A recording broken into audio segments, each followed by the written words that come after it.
Noong 1985 hanggang 1988, naganap ang sunod-sunod na mga malagi na insidente. Sa Los Angeles, California, mahigit sa 10 babaeng African-American ang natagpuang walang buhay sa mga abandonado eskinita at malapit sa mga basurahan sa Southern Los Angeles. Kahit pa may mga nakuhang DNA mula sa ilang biktima, hindi nagtagumpay ang mga investigador na makahanap ng tugma sa mga database ng estado at federal. Hindi matukoy ng pulisya kung sino ang salarin, kahit nabalot ng takot ang mga mamamayan sa posibilidad na baka muli itong makakita ng bagong biktima. Ngunit bigla na lang natigil ang mga pagpaslang at nagkaroon ng pansamantalang kapayapaan sa lugar. Ang akala ng lahat ay natapos na ang madilim na kabanatang ito. Ngunit pagkalipas ng 14 years, muling bumalik ang takot na may panibagong pag-atake na nangyari. Ang modus operandi ng bagong kaso ay kapareho ng mga insidente noong 1980s.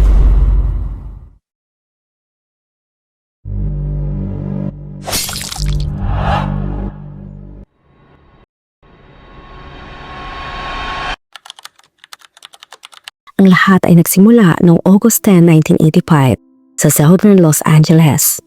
Natagpuan ang labi ni Deborah Jackson, 29 years old, sa isang eskinita malapit sa Vermont Avenue. Siya ay pinatukan ng 3 beses sa dibdib at natagpuang nakabalot sa isang lumang alpombra. Ayon sa mga ulat, bagong insidente, sinabi niyang may pupuntahan siya upang magbayad ng utang, ngunit hindi na siya nakabalik. Sa mga panahong iyon, maraming gang ang active sa Los Angeles at madalas may hidwaan dahil sa mga bawal na substance. Inakala ng pulisya na isa itong random na insidente na may kinalaman sa mga gang. Noong 1986, sumunod na natagpuan ang labi ni Henrietta Wright, 34 years old, sa isa pang eskinita sa Southern Los Angeles. Pinutukan din siya sa dibdib at ang kanyang labi ay natagpuang nakabalot sa isang beteng kumot at natatakpan ng kutsyon. Ang kanyang bibig ay may nakalagay na tela at wala siyang sapatos. 2 araw pagkatapos ng insidenteng ito, natagpuan naman ang labi ng isang 36 years old na lalaki na si Thomas Steele. Ayon sa ballistic analysis, iisang armas ang ginamit sa 3 kaso, ngunit nabigo ang pulisya na makahanap ng leads. Noong January 10, 1987, isang anonymous na informante ang tumawag sa pulisya upang iulat na may tinapon na labi sa isang eskinita. Sa lokasyon natagpuan nila ang labi ni Barbara Ware, 23 years old. Siya ay pinutukan din sa dibdib gamit ang parehong kalibre na ginamit sa naunang mga kaso. Nalaman ng pulisya na ang sasakyang ginamit sa insidente ay nakarehistro sa isang simbahan na may malawak na access sa publiko. Kahit hindi ito naging malaking tulong sa investigasyon, habang patuloy ang mga kaso, nagkaroon ng pattern sa mga biktima. Karamihan sa kanila ay mga African-American. Ngunit sa takot na magdulot ito ng tensyong panlahi, minabuti ng mga pulisya na hindi ito gawing publiko. Noong April 15, 1987, natagpuan naman ang labi ni Bernita Sparks, 26 years old, sa isang basurahan. Siya ay inatake at pinutukan sa dibdib. 1 buwan pagkatapos ng Halloween na parehong taon, natagpuan naman ang labi ni Mary Louie, 26 years old, sa likod ng mga damuhan sa isang eskinita. Sa panahong iyon, lumalala ang mga insidente sa Southern California. Ang mga gumagamit ng mga bawal na substance at nagbibenta ng aliw ay madalas na natatagpuan wala ng buhay sa mga parke at basurahan. Habang lumilipas ang panahon, nanatiling misteryoso kung sino ang nasa likod ng serye ng karumaldumal na insidente. Tulad ng dati, walang malinaw na sagot ang pulisya at nagpatuloy ang takot sa komunidad. Noong 1985 hanggang 1988, marami ang mga naiinis sa mga otoridad sa Los Angeles dahil tila hindi binigyang pansin ng pulisya ang serye ng mga pagpaslang.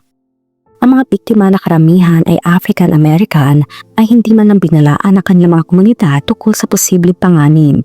Ang kapabayaang ito ay sinamantala ng salarin upang mapatuloy sa kanyang mga ginagawa, na umabot sa 6 na biktima bago pa man siya natigil.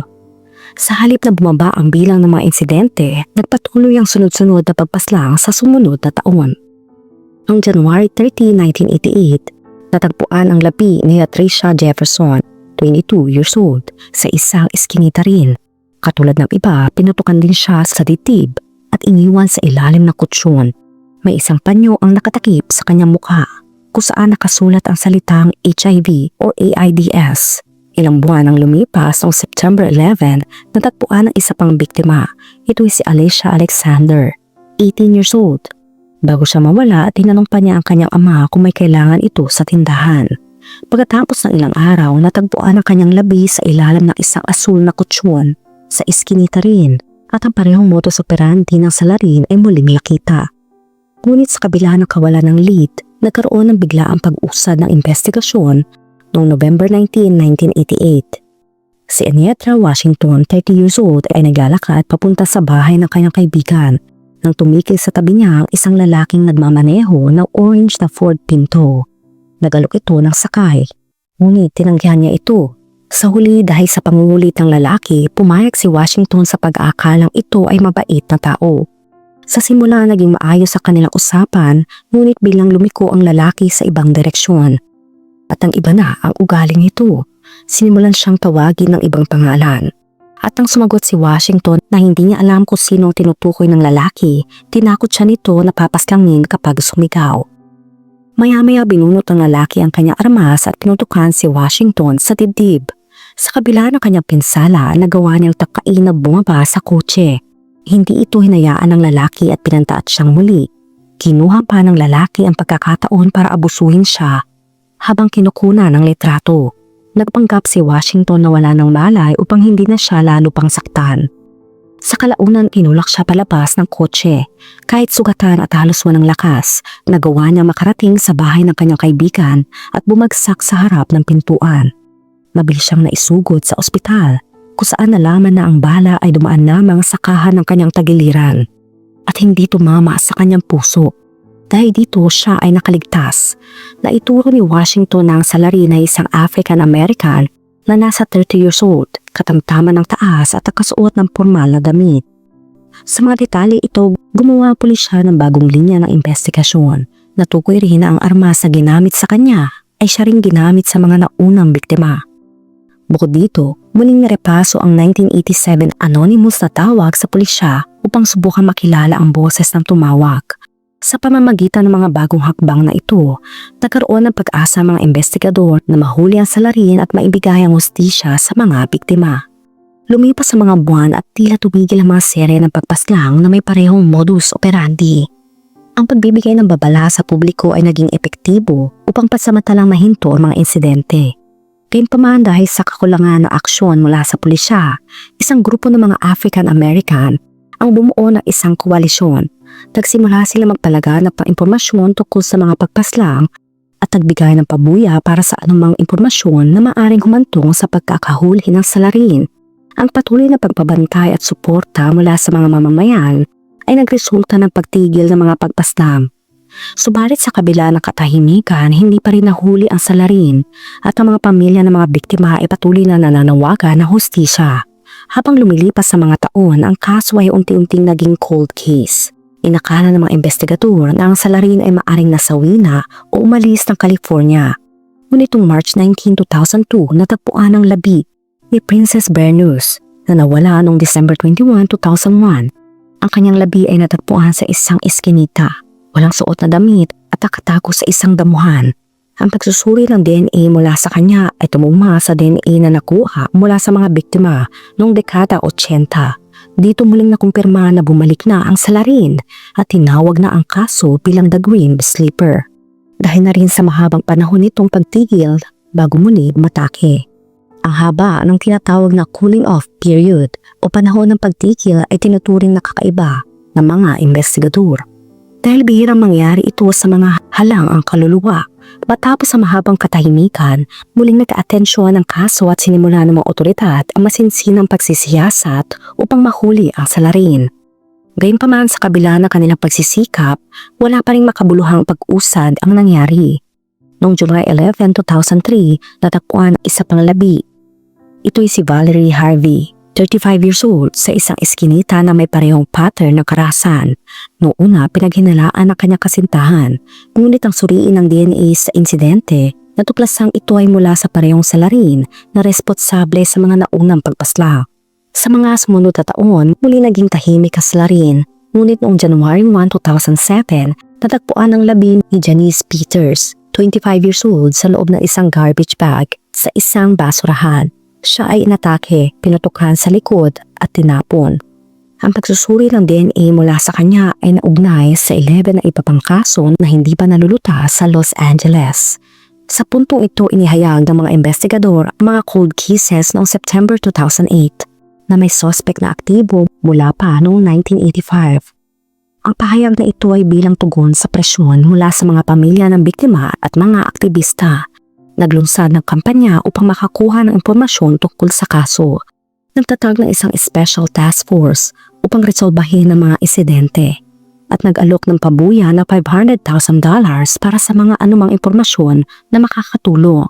Noong December 2009, inilabas ng Los Angeles Police Department ang 3 bersyon ng sketch ng suspect na in-update ayon sa edad na maaring taglay nito sa kasalukuyan. Ang kampanyang ito ay nagbigay ng panibagong pag-asa sa mga pamilya ng biktima na makakamit ang hustisya. Sa isang press conference at sa tulong ng mga makabagong teknolohiya ng pulisya, muling sinuri ang DNA ng suspect na nakarehistro sa database ng mga kriminal. Noong kalagitnaan ng 2000s, isang bagong pagsisiyasat sa mga tala ang nagresulta ng isang partial match. Lumabas na ang DNA ay tumutugma kay Christopher Franklin, isang lalaking naaresto noong 2008 dahil sa kaso na may kinalaman sa armas. Sa wakas, mayroon ng opisyal na suspect. Ngunit ang problema, ang lalaking ito ay hindi maaring angsalarin dahil hindi pa siya lumalampas sa edad na 30 years old at hindi rin tugma sa mga description ng suspect. Dahil dito naisip ng mga investigador na gamitin ang familial DNA search. Sa kanilang paghahanap, natukoy ang pangalan ng isang posibleng suspect. Ito'y si Lonnie David Franklin Jr. na sa panahong iyon ay 57 years old na. Tugma ang kanyang edad at pisikal na katangian sa profile ng suspect na kanilang hinahanap. Gamit ang ebidensyang ito, sinimula ng mga undercover na opisyal ang pagmamadya kay Franklin. Sinundan nila siya sa isang party ng kaarawan sa isang restaurant sa Los Angeles. Sa lugar na iyon, may isang opisyal na kunwaring tagalinis. Kinuha niya ang mga natirang pagkain, tinidor at piraso ng pizza. Ginamit ang mga ito para makakuha ng DNA sample na agad na pinadala sa laboratorio para suriin at ikumpara. Noong July 7, 2010, ang Los Angeles Crime Lab ay nagkumpirma na ang DNA ni Franklin ay tumutugma sa mga ebidensya mula sa mga eksena ng insidente. Ang resulta ay 99.9% na katiyakan na si Lonnie David Franklin Jr. ang tinatawag na The Green Sleeper. Di nagtagal ay inaresto si Franklin at pagkatapos ito ay sinalakay ng mga pulis ang kanyang bahay. Ang kanilang mga natagpuan ay nakakagimbal. Nakitang humigit kumulang 1,000 na litrato ng mga babae. Ang ilan ay walang saplot, ang iba ay walang malay, at ang ilan ay wala ng buhay. Sa mga larawan nakilala ang mga naunang biktima ni Green Sleeper. Bukod dito, natagpuan din ang isang kalibre .25 na semi-automatic na armas na pinaginala ang ginamit sa ilan sa mga pagpaslang. Ang tanong ng mga investigador ay kung ang lahat ng babaeng nasa litrato ay naging biktima niya. Bagaman karaniwan na para sa mga katulad niya na magpahinga sa pagitan ng kanilang mga insidente, ang 14 na taon na cooling off period ni Franklin ay tila hindi kapani-baniwala. Nagtataka ang pulisya kung nagpatuloy ang kanyang pagpaslang o naging mas maingat siya upang maiwasan ang pagkakatakip. Matapos sa pag-aresto, inangkin ng abogado ni Franklin na dapat ibasura ang DNA evidence dahil ito raw ay nakuha mula sa kanyang basura. Nalabag umano sa kanyang karapatan sa privacy. Ngunit sinabi ng hukom na ang ebidensya laban sa kanya ay sapat para ituloy ang kaso at entisin siya para sa mga naganap na insidente. Lumabas din na nagkaroon ng pagkakataon ng pulisya na madakip si Franklin noong 2003 nang siya ay nakatulad sa isang kaso ng pagnanakaw. Bilang resulta, siya ay pinalaya sa ilalim ng probation sa loob ng 3 taon. Gayunpaman, hindi nakuha ang kanyang DNA noong panahong iyon na nagresulta sa pagkasawi ng 2 pang babae bago siya tuluyang nahuli. Noong December ng parehong taon, naglabas ang pulisya ng daan-daang litrato mula sa koleksyon ni Franklin upang subukang matukoy ang iba pang biktima. Naniniwala mga investigador na marami pang hindi nadidiskubreng insidente ang nagawa ni Franklin. Si Lonnie David Franklin Jr. ay pinanganak noong August 30, 1952 sa South Los Angeles, California. Inarawan siya ng kanyang mga kapitbahay bilang isang tahimik, mabait at mapagkakatiwalaang tao. Kilala rin siyang tumutulong sa mga nakakatanda at handang gumawa ng anumang trabaho. Kasal siya kay Sylvia Franklin. Sa loob ng halos 30 years, si Sylvia ay isang deboto sa simbahan at nagkaroon sila ng 2 anak, kabilang si Christopher Franklin. Sa kanyang kabataan, isang pangkaraniwang bata si Looney. Siya ay sumali sa militar ngunit natanggap noong July 24, 1975. Patapos siyang mahatulan ng pangahalay sa isang 17 years old na dalaga sa Germany na bilanggo siya ng ilang taon bago siya tuluyang nakalaya. Sa kanyang paglaya, nagtrabaho siya bilang kolektor ng basura at talaunan bilang mekaniko para sa Los Angeles Police Department. Noong 1989, muling nahatulan si Franklin sa 2 kaso ng pagnanakaw at nabilanggo. Sa panahong ito, tila natigil ang mga ulat ng Grim Sleeper. Pagkatapos siya makalaya, nagtrabaho siya bilang independent mechanic na nag-aayos ng mga sasakyan sa likod ng kanyang bahay. Sa kabila ng kanyang mga insidente, nanatiling mababa ang kanyang profile sa komunidad na nagpapahintulot sa kanya na patuloy makapinsala ng hindi nahuhuli sa loob ng maraming dekada. Sino ang magkakala na si Looney Franklin na kilala bilang isang mabait at magiling na tao ay may madilim palang lihim? Marami sa kanyang mga kakilala ang nagsasabing tila may partikular siyang pagkairita sa mga babaeng nagtatrabaho sa mga kontrobersyal na propesyon katulad ng nagbibigay ng aliw. Kapag nakakita siya ng ganitong mga babae, madalas siyang sinasabi na darating ang araw na maaring mapahamak sila dahil sa kanilang trabaho. Ayon sa pulisya, karamihan sa kanyang mga biktima ay nakaranas ng hindi magandang pagtrato. Ang iba naman ay nawala ng buhay sa masakit na paraan. Ang kanyang mga biktima ay madalas sa ginagamitan ng kalibre .25. Parehong uri ng armas na natagpuan sa kanyang tahanan. Madalas siyang ginagamit at parehong diskarte sa kanyang mga gawain hindi karais-nais. Nilalapitan niya ang kanyang mga biktima sa mabuting paraan at nagbibigay ng tulong upang ihatid sila sa kanilang pupuntahan. Sa una, pinapakita niya ang kanyang pagiging maayos at magalang na nagiging dahilan upang magtiwala ang kanyang mga biktima. Kapag sila ay nasa loob na ng sasakyan, karaniwang nagbibiro siya sa kanila. Ngunit biglang nagbabago ang kanyang kilos at nagiging agresibo. Nilalabas niya ang kanyang armas at sinasaktan ang kanyang biktima. Pagkatapos, dinadala niya ang labi sa isang madilim na lugar. Kinukunan ng litrato at tinatapon sa mga lugar na madalang ang tao. Tumagal ng 6 na taon bago makumpleto ang kaso laban kay Franklin. Sa kabila ng mabibigat na ebidensya, iginiit niyang wala siyang kasalanan. Sa paglilitis, maraming kamag-anak ng mga biktima ang nagsasabi na nakita nilang sumama ang kanilang mahal sa buhay kay Franklin at sumakay sa kanyang sasakyan. Subalit mariin niyang tinanggi ang lahat ng ito. Sinasabing kasinungalingan ng mga paratang at ginawa siyang taakit ng maling akusasyon. Sa panahon ng paglilitis, pinatunayan na si Franklin ay walang pagsisisi. Hindi siya nagpakita ng anumang emosyon sa harap ng mabibigat na ebidensya. Noong August 10, 2016, si Looney Franklin na nooy 63 years old ay hinatulan ng parusang pagkasawi para sa pagkawala ng buhay ng 10 babae. Bagaman opisyal na naiugnay siya sa 10 kaso, may posibilidad na siya rin ay responsable sa 25 pang hindi nalulutas na insidente. Sa kabila ng hatol, marami pa rin ang hindi malinaw sa kaso ni Franklin. Partikular na ang sinasabing panahon ng pamamahinga o paghinto niya sa paggawa ng hindi kanais-nais sa loob ng 14 years. Maraming nagtatanong kung talaga ba huminto siya o mas maingat lamang siya sa kanyang mga galaw. Naging palaispan din kung bakit tumagal ng halos 25 years bago siya nadakip. Kahit na konektado na siya sa maraming insidente sa Los Angeles. Ang sagot sa mga tanong tungkol sa kaso ay marahil hindi na kailanman malalaman. Dahil noong May 28, 2020, bandang 7:20 ng gabi, natagpuan si Franklin na wala ng malay sa kanyang selda sa San Quentin State Prison, Marin County, California. Sa kabila na pagsisikap na sakipin ang kanyang buhay, linakarang siya'y wala na. Ayon sa ulat, ang satiin ng kanyang pagsawi ay natural causes. Ikaw, ano masasabi mo sa kaso natin ngayon?